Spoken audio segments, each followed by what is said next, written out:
Hi everyone, आज अपन जानने वाले हैं मनी मार्केट फंड क्या होता है और इसमें हम कैसे इन्वेस्ट कर सकते हैं और उसका हम बेनिफिट उठा सकते हैं।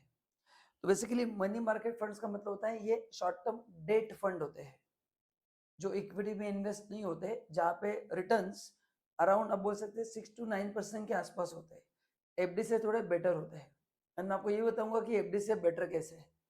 तो जहाँ पे आपको 1 ईयर का होराइजन है ना, ज्यादा लंबा होराइजन 1 ईयर तक अगर आपको इन्वेस्ट करना है शॉर्ट टर्म के लिए, एंड आपको इमीडिएट उसका लिक्विडिटी भी चाहिए, क्योंकि शेयर मार्केट में आप इन्वेस्ट करेंगे तो देर इज नो गारंटी कि 1 ईयर डाउन द लाइन वो फायदे में होगा, नुकसान में होगा, प्लस वो सेल होगा नहीं होगा, बहुत सारे क्वेश्चन मार्क्स है।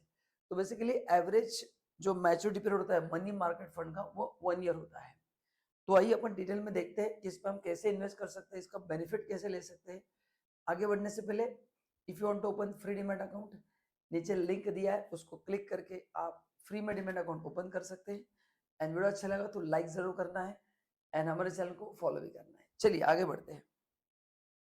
सो 3 तरह के होते हैं उसमें।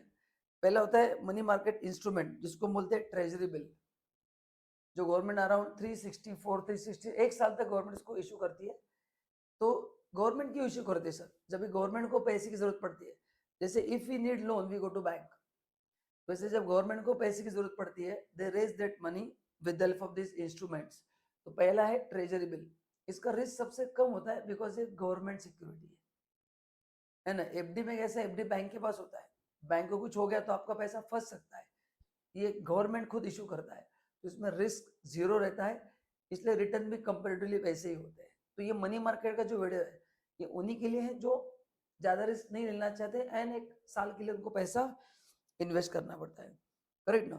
सो ये जो ट्रेजरी बिल्स है इसके रिटर्न्स नॉर्मली क्या होता है, कम होते हैं, क्योंकि रिस्क कुछ भी नहीं है ना, इसलिए। दूसरा है सर्टिफिकेट ऑफ डिपॉजिट। तो ये जो शेड्यूल कमर्शियल बैंक है, करेक्ट ना, ये आपको इशू करता है सर्टिफिकेट ऑफ डिपॉजिट। अभी आप बोलेंगे सर हम उनसे एफडी भी ले सकते हैं। एफडी में कैसे होता है, आप प्री मैच्योर विड्रॉल कर सकते हैं, भले आपका इंटरेस्ट थोड़ा कम होता है, टैक्स और एफडी भी नहीं, बाकी एफडी में इसमें प्री मैच्योर विड्रॉल अलाउड नहीं है ना। सो एंड दूसरा मेन एडवांटेज है ये फ्रीली ट्रांसफरेबल है, मतलब इसको फ्री में आप निगोशिएट आराम से कर सकते हो। सो कमर्शियल डिपॉजिट के दो एडवांटेज क्या है, एडवांटेज मतलब आप अगर इन्वेस्ट करने वाले हो तो there is no premature withdrawal, and second आप उसको फ्रीली निगोशिएबल आप किसी और को भी दे सकते हो, ये उसमें एडवांटेज है। देन तीसरा है कमर्शियल पेपर। कमर्शियल पेपर मतलब अगेन जब भी इनको पैसा लगता है, करेक्ट ना, सो कंपनीज एंड फाइनेंशियल इंस्टीट्यूशन जिनका क्रेडिट रेटिंग बहुत ज्यादा है, ये लोग शॉर्ट टर्म पीरियड के लिए पैसा अरेंज करते हैं, तो उसको बोलते हैं कमर्शियल पेपर। इसका रेट ऑफ इंटरेस्ट थोड़ा बेटर रहता है। अभी बेटर मतलब कैसे, इसमें आपको इंटरेस्ट नहीं मिलता, इन द सेंस उसको डिस्काउंटिंग फैक्टर पे इशू किया जाता है।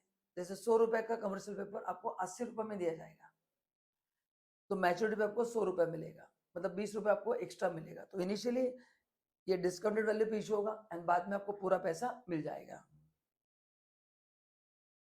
नाउ अभी मनी मार्केट वर्क कैसे करता है, करेक्ट ना। सो बेसिकली ये जो मनी मार्केट है ये मार्केट इंस्ट्रूमेंट में पैसा इन्वेस्ट करता है, एंड जिसका ऑब्जेक्टिव होता है कि जिनको इंटरेस्ट अर्न करना है, जिनको कैपिटल मार्केट का रिस्क नहीं लेना है, ये उनके लिए बेस्ट है। सेकेंड थिंग, जिनका होराइजन कम है 6 मंथ 1 ईयर, ये उनके लिए, क्योंकि शेयर मार्केट म्यूचुअल फंड में एक साल में there is no guarantee what will happen. हाँ, 3 4 साल है तो फिर वो आराम से अच्छा होता है, बट अदरवाइज नहीं, करेक्ट। सो तो बोलो आपने इन्वेस्ट क्यों करना चाहिए मनी मार्केट में?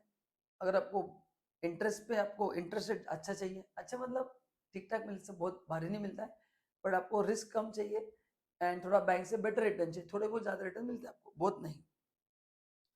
बट कुछ फैक्टर मैं आपको बताऊंगा जो आपको ध्यान में रखना है। एंड इवन और एक एडवांटेज बताना चाहूंगा, ट्रेजरी बिल वगैरह जो है जिसमें आपको इंटरेस्ट मिलता है ना, उसमें टीडीएस कट नहीं होता है। नॉर्मल एफडी के इंटरेस्ट पे टीडीएस कट होता है।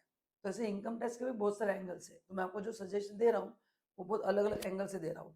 तो आप जब भी इन्वेस्ट करेंगे, एफडी, ट्रेजरी बिल, जितने भी ऑप्शंस मैं आपको बता रहा हूँ, कमर्शियल पेपर, करेक्ट ना, ये सब एक बार कंपेयर करना है, सर्टिफिकेट ऑफ डिपॉजिट, एंड जो इसमें फायदे का है, मतलब returns point of view, TDS point of view, maturity point of view, safety point of view, ये सब का एक टेबल बना के फिर इन्वेस्ट करना है। इसमें भी वही देखना है, रिस्क एंड रिटर्न्स। सो इसमें जो रिस्क होता है वो एक इंटरेस्ट रेट का रिस्क होता है एंड दूसरा होता है क्रेडिट रिस्क। करेक्ट है, क्योंकि ये चेंज होते रहते हैं। बैंक एफडी का रेट कैसा फिक्स रहता है, बट यहाँ पे थोड़ा सब्जेक्ट टू मार्केट फ्लक्चुएशन होता है। तो ये आपको चेक करना है कि इंटरेस्ट रेट कितना है। क्या होता है, अपन ने इंटरेस्ट रेट अगर बढ़ गया तो अपने रिटर्न्स क्या होते हैं, कम हो जाते हैं। फिर तो ये आपको चेक करना पड़ेगा। एंड जहाँ जिनको आप पैसा दे रहे हो इन्वेस्ट करने के लिए, अभी वो कैसे उसको इन्वेस्ट करते हैं वो भी आपको देखना पड़ेगा। बट एक गारंटी बताता हूँ, सेविंग बैंक अकाउंट से आपको रिटर्न्स बेटर मिलते हैं। इतना कंफर्म है, आपको बेटर रिटर्न मिलेंगे। एंड इसका एक्सपेंस रेशियो भी आपको देखना है कि एग्जैक्टली कितना उसमें खर्चा आता है। तो एज ए सेड आपको एक एनालिसिस करना पड़ेगा। एंड लास्ट में जब आप बेचेंगे तो क्या होगा, बेचेंगे उसको तो कैपिटल इंडेक्स आएगा, है ना। एफडी में खाली इंटरेस्ट टैक्सेबल है।